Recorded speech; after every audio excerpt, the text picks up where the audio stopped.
Hello students, today topic is Raoult's law is as a special case of Henry law. Last lecture में हमने पढ़ा कि Raoult's law volatile और non volatile components के लिए क्या होता है, ये कहाँ अप्लाई होता है, इसके बारे में जाना। लेकिन अब अगर हम कंपैरिजन करें, क्योंकि दो लॉ हम पढ़ चुके हैं, हेनरी लॉ और राउल्स लॉ। अगर हम कंपैरिजन करने की कोशिश करें कि दोनों लॉ क्या एक दूसरे पर डिपेंड करते थे, क्या रिलेटेड हैं, तो यहाँ पर कोई एक बात समझने की यहाँ पर कोई है, दोनों ही लॉ पार्शियल प्रेशर और मोल फ्रैक्शन को रिलाई करते हैं।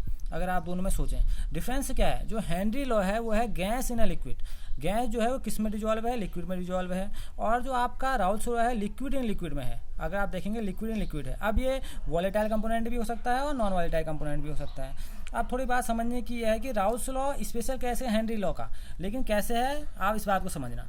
तो देखिए, according to Raoult's law the vapour pressure of a volatile component in a given solution is given by P I equal to X I P I not या P not I, कुछ भी आप इसे बोल सकते हैं। तो अगर आप समझेंगे तो क्या कह रहा है, राउल्स लॉ के अकॉर्डिंग आप कह रहे हैं वॉलेटाइल कंपोनेंट का जो वेपर प्रेशर होता है वो किसके बराबर होता है, कह रहा है मोल फ्रैक्शन और प्योर सॉल्वेंट के बराबर होता है। आप जानते हैं इस बात को, अगर वॉलेटाइल कंपोनेंट होगा तो आप जानते हैं इसमें सॉल्यूट और सॉल्वेंट दोनों को लिया जाता है। आपने लास्ट में वॉलेटाइल कंपोनेंट के लिए राउल्स लॉ फॉलो किया है।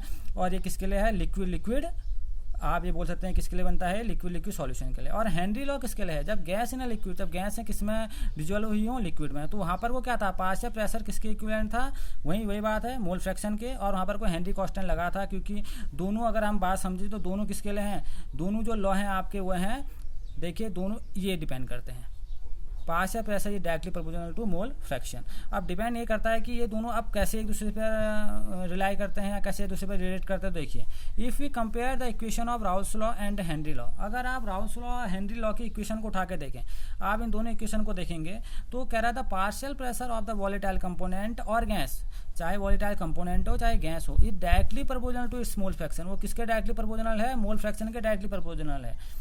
अच्छा, अब ये कह रहा है ये directly mole fraction in solution only the proportionality constant, सिर्फ डिफरेंस कहाँ पर कोई इनके प्रोपोर्शनलिटी कांस्टेंट में डिफरेंस है। अगर आप इस बात को समझेंगे, वो डिफरेंस क्या है, देखिए यहाँ पर हमने हेनरी में हमने हेनरी कांस्टेंट KH लिया है और यहाँ पर को हमने लिया है P नॉट आई।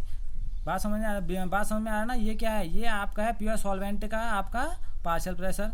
तो अगर आप इस बात को समझेंगे तो यहाँ पर को इन डिफरेंस सिर्फ KH और PI का है। तो हम ये बोल सकते हैं Raoult's law becomes a special case of Henry law, because अब इसके अकॉर्डिंग क्या हो जाएगा, इसके अकॉर्डिंग ये हो जाएगा जो KH हो जाएगा वो किसके इक्विवेलेंट हो जाएगा, P नॉट आई के। तो ये मेन इंपॉर्टेंट बात है, इसलिए जो राउल्स लॉ है वो स्पेशल केस है किसका, हेनरी लॉ का। बात समझ में आई।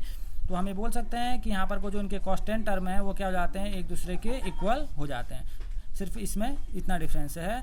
और हम बोल सकते हैं और इतना ही इनमें क्या है, रिलेशन भी है। और ये बात याद रखना, जो राउल्स लॉ है वो एक वॉलेटाइल कंपोनेंट के लिए काम करेगा, वॉलेटाइल कंपोनेंट के लिए आप इस चीज़ को दिखाएंगे, ठीक है। और दूसरी बात ये, हेनरी लॉ तो पहले से ही गैस इन लिक्विड वाला सॉल्यूशन है, वो हेनरी कांस्टेंट की बात करते हैं। और आप जानते हैं ये वेरी करने वाला टर्म है KH, और ये दोनों इक्वल हो जाते हैं। कब इक्वल हो जाते हैं, क्योंकि इसलिए इक्वल होने की कंडीशन ये है कि ये दोनों किससे रिलेट करते हैं, ये मोल फ्रैक्शन से रिलेट करते हैं। तो यहाँ पर को आप इस प्रोपोर्शनलिटी कांस्टेंट को हटाते हैं तो यहाँ पर को आप PI नॉट लगा देते हैं और यहाँ पर को हटाते हैं तो KH लगा देते हैं। तो इस वजह से राउल्स लॉ क्या है, एक स्पेशल केस है हेनरी लॉ का। Okay, thank you.